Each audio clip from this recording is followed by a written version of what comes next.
With an increase in deaths attributed to COVID-19 locally and statewide, some people are wondering what factors determine it's a COVID-19 death. KSBY News reporter Alexa Bertola found out what guidelines are being followed by our local health departments and how they differ from other states. When it comes to COVID-19 related deaths, it's not a one-size-fits-all determination. In California, each death is determined case by case. With COVID-19 related deaths on the rise, local health departments are measuring mortality to better understand the state of the pandemic. It's really important to know how bad the disease really is. So that's why the numbers are really important to find out. But how is a death determined to be a COVID death? Dr. Henning Anzorg explains that dying with COVID and dying of COVID are not the same.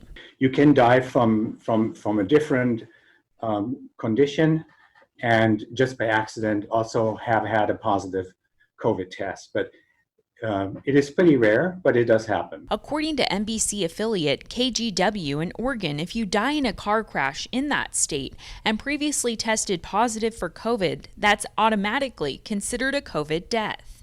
But here in California, determination is more stringent.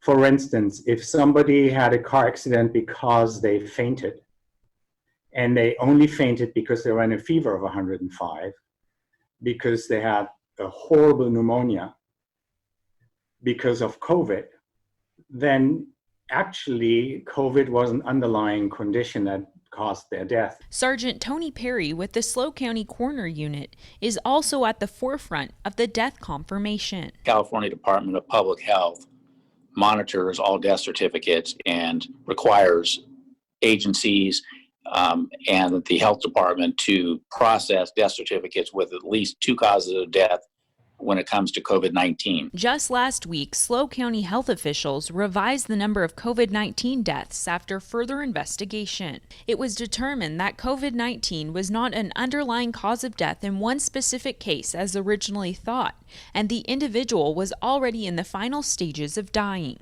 The health department added, quote, "In deaths where it is unclear if COVID-19 may have contributed to that person's demise, those cases will not be listed as a COVID-19 death." In San Luis Obispo, Alexa Bertola, KSBY News.